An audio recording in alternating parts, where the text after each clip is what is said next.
কথায় কথায় টিএমসির নেতারা কুণাল ঘোষ ববি হাকিম বলতে এটা জনরোষ, আমাদের লোক মার খেলে।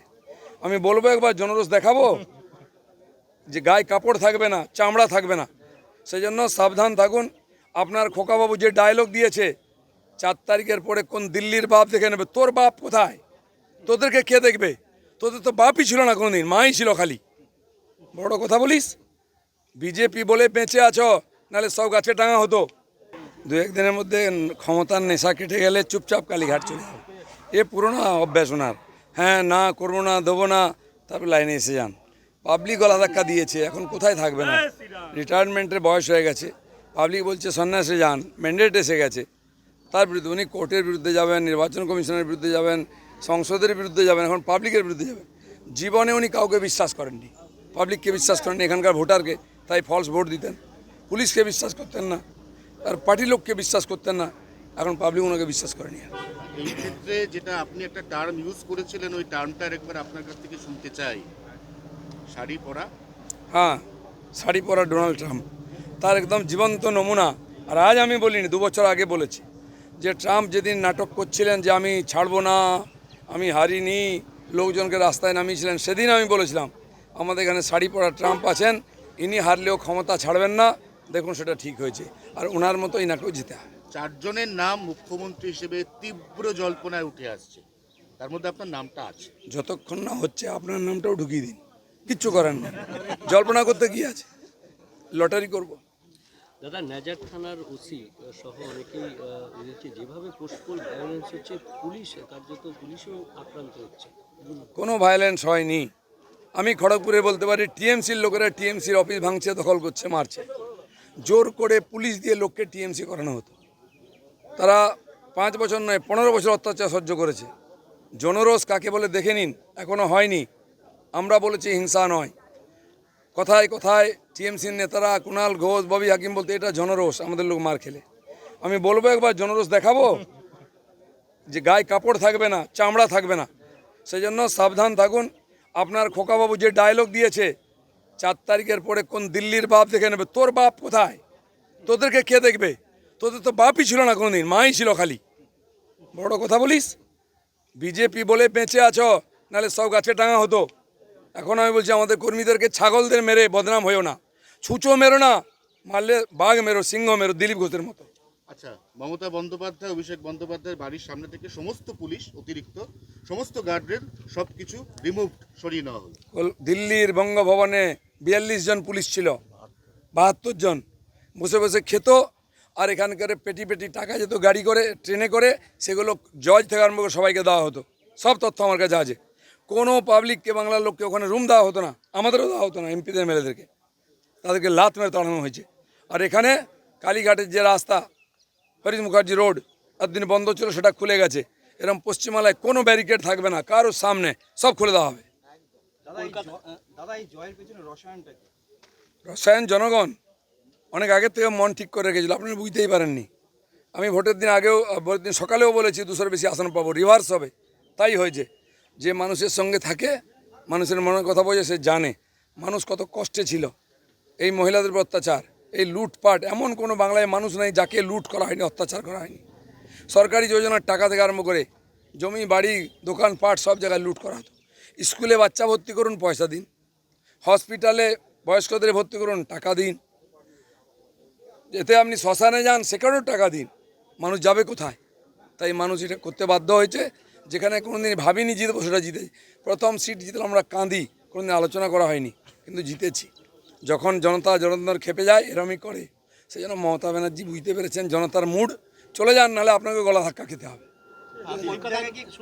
কলকাতা নিউটাউনে গতকালকে একজন বিজেপি কর্মীকে পিটিয়ে খুন করা হলো, তৃণমূল কর্মীরা খুন করলো। সেই জন্য অভ্যাসটা পাল্টান। আমরা 300 জনকে মারার পরে চুপ করে আছি, কিন্তু যদি 1 to 2 করি তাহলে কতটা লাশ পড়বে। এখনও পাল্টাচ্ছেন না, কিন্তু পাল্টাতে বেশি দিন। দিলীপ ঘোষকে ওখানে দাঁড়াবে, সামনে দাঁড়িয়ে থেকে বাকি যা করাবো। আমি এখনও বলছি, বাধ্য করবেন না। যুদ্ধ শেষ, এবার পরবর্তী ভাবনা চিন্তা কি? শান্তি হবে, শান্তি পর্ব শুরু হবে, উন্নয়ন হবে, নতুন বাংলা হবে। দিলীপ ঘোষকে কি মুখ্যমন্ত্রী পদে দেখা যাচ্ছে? কল্পনা করুন।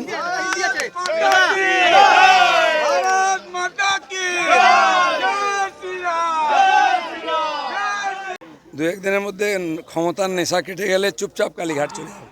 এ পুরোনো অভ্যাস ওনার। হ্যাঁ, না করবো না, দেবো না, তারপর লাইনে এসে যান। পাবলিক গলা ধাক্কা দিয়েছে, এখন কোথায় থাকবে না? রিটায়ারমেন্টের বয়স হয়ে গেছে, পাবলিক বলছে সন্ন্যাসে যান, ম্যান্ডেট এসে গেছে। তার বিরুদ্ধে উনি কোর্টের বিরুদ্ধে যাবেন, নির্বাচন কমিশনের বিরুদ্ধে যাবেন, সংসদের বিরুদ্ধে যাবেন, এখন পাবলিকের বিরুদ্ধে যাবেন। জীবনে উনি কাউকে বিশ্বাস করেননি, পাবলিককে বিশ্বাস করেননি, এখানকার ভোটারকে, তাই ফলস ভোট দিতেন। পুলিশকে বিশ্বাস করতেন না, আর পার্টি লোককে বিশ্বাস করতেন না, এখন পাবলিক ওনাকে বিশ্বাস করেনি। এই ক্ষেত্রে যেটা আপনি একটা টার্ম ইউজ করেছিলেন, ওই টার্মটা একবার আপনার কাছ থেকে শুনতে চাই। শাড়ি পরা। হ্যাঁ, শাড়ি পরা ডোনাল্ড ট্রাম্প তার একদম জীবন্ত নমুনা। আর আজ আমি বলিনি, 2 বছর আগে বলেছি যে ট্রাম্প যেদিন নাটক করছিলেন যে আমি ছাড়বো না, আমি হারিনি, লোকজনকে রাস্তায় নামিয়েছিলেন, সেদিন আমি বলেছিলাম আমাদের এখানে শাড়ি পরা ট্রাম্প আছেন, ইনি হারলেও ক্ষমতা ছাড়বেন না। দেখুন সেটা ঠিক হয়েছে, আর ওনার মতো ইনাকেও জিতে হবে। 4 জনের নাম মুখ্যমন্ত্রী হিসেবে তীব্র জল্পনায় উঠে আসছে, তার মধ্যে আপনার নামটা আছে। যতক্ষণ না হচ্ছে আপনার নামটাও ঢুকিয়ে দিন, কিচ্ছু করেন না, জল্পনা করতে কি আছে, লটারি করব। দাদা, নাজার থানার ওসি সহ অনেকেই বলছে যেভাবে পোস্টপোল ভায়োলেন্স হচ্ছে, পুলিশ কার্যত পুলিশও আক্রান্ত হচ্ছে। কোনো ভায়োলেন্স হয়নি। আমি খড়গপুরে বলতে পারি টিএমসির লোকেরা টিএমসির অফিস ভাঙছে, দখল করছে, মারছে। জোর করে পুলিশ দিয়ে লোককে টিএমসি করানো হতো। তারা 5 বছর নয় 15 বছর অত্যাচার সহ্য করেছে।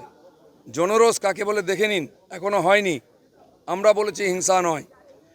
কথায় কথায় টিএমসির নেতারা কুণাল ঘোষ, ববি হাকিম বলতে এটা জনরোষ, আমাদের লোক মার খেলে। আমি বলবো একবার জনরোষ দেখাবো, যে গায়ে কাপড় থাকবে না, চামড়া থাকবে না। সেই জন্য সাবধান থাকুন। আপনার খোকাবাবু যে ডায়লগ দিয়েছে 4 তারিখের পরে কোন দিল্লির বাপ দেখে নেবে, তোর বাপ কোথায়? তোদেরকে কে দেখবে? তোদের তো বাপই ছিল না কোনোদিন, মাই ছিল খালি। বড় কথা বলিস, বিজেপি বলে বেঁচে আছো, নাহলে সব গাছে টাঙা হতো। এখন আমি বলছি আমাদের কর্মীদেরকে ছাগলদের মেরে বদনাম হয়েও না, ছুঁচো মেরো না, মারলে বাঘ মেরো, সিংহ মেরো, দিলীপ ঘোষের মতো। আচ্ছা, মমতা বন্দ্যোপাধ্যায়, অভিষেক বন্দ্যোপাধ্যায়ের বাড়ির সামনে থেকে সমস্ত পুলিশ, অতিরিক্ত সমস্ত গার্ডের সব কিছু রিমুভড, সরিয়ে নেওয়া হলো। দিল্লির বঙ্গভবনে 42 জন পুলিশ ছিল, 72 জন বসে বসে খেত, আর এখানকার পেটি পেটি টাকা যেত গাড়ি করে, ট্রেনে করে, সেগুলো জজ থেকে আরম্ভ করে সবাইকে দেওয়া হতো। সব তথ্য আমার কাছে আছে। কোনো পাবলিককে, বাংলার লোককে ওখানে রুম দেওয়া হতো না, আমাদেরও দেওয়া হতো না, এমপিদের এমএলএদেরকে, তাদেরকে লাত মেরে তাড়ানো হয়েছে। আর এখানে কালীঘাটের যে রাস্তা হরিশ মুখার্জি রোড একদিন বন্ধ ছিল, সেটা খুলে গেছে। এরকম পশ্চিমবাংলায় কোনো ব্যারিকেড থাকবে না, কারোর সামনে সব খুলে দেওয়া হবে। রসায়ন জনগণ অনেক আগের থেকে মন ঠিক করে রেখেছিল, আপনারা বুঝতেই পারেননি। আমি ভোটের দিন আগেও, ভোটের দিন সকালেও বলেছি 200-এর বেশি আসন পাবো, রিভার্স হবে। তাই হয়েছে। যে মানুষের সঙ্গে থাকে, মানুষের মনের কথা বোঝে, সে জানে মানুষ কত কষ্টে ছিল। এই মহিলাদের উপর অত্যাচার, এই লুটপাট, এমন কোনো বাংলায় মানুষ নাই যাকে লুট করা হয়নি, অত্যাচার করা হয়নি। সরকারি যোজনার টাকা থেকে আরম্ভ করে জমি, বাড়ি, দোকানপাট সব জায়গায় লুট করা হতো। স্কুলে বাচ্চা ভর্তি করুন, পয়সা দিন। হসপিটালে বয়স্কদের ভর্তি করুন, টাকা দিন। এতে আপনি শ্মশানে যান, সেখানেও টাকা দিন। মানুষ যাবে কোথায়? তাই মানুষ এটা করতে বাধ্য হয়েছে। যেখানে কোনোদিন ভাবিনি জিতবো, সেটা জিতেছি। প্রথম সিট জিতলাম আমরা কাঁদি, কোনোদিন আলোচনা করা হয়নি, কিন্তু জিতেছি। যখন জনতা জনার্দন খেপে যায়, এরমই করে। সেই জন্য মমতা ব্যানার্জি বুঝতে পেরেছেন জনতার মুড, চলে যান, নাহলে আপনাকে গলা ধাক্কা খেতে হবে। কলকাতায় কি শুনুন না, কলকাতা নিউটাউনে গতকালকে একজন বিজেপি কর্মীকে পিটিয়ে খুন করা হলো, তৃণমূল কর্মীরা খুন করলো। সেই জন্য অভ্যাসটা পাল্টান। আমরা 300 জনকে মারার পরে চুপ করে আছি, কিন্তু যদি 1 to 2 করি তাহলে কতটা লাশ পড়বে? এখনও পাল্টাচ্ছেন না, কিন্তু পাল্টাতে বেশি দিন। দিলীপ ঘোষকে ওখানে দাঁড়াবে, সামনে দাঁড়িয়ে থেকে বাকি যা করাবো। আমি এখনও বলছি, বাধ্য করবেন না। যুদ্ধ শেষ, এবার পরবর্তী ভাবনা চিন্তা কি? শান্তি হবে, শান্তি পর্ব শুরু হবে, উন্নয়ন হবে, নতুন বাংলা হবে। দিলীপ ঘোষকে কি মুখ্যমন্ত্রী পদে দেখা যাচ্ছে? কল্পনা করুন।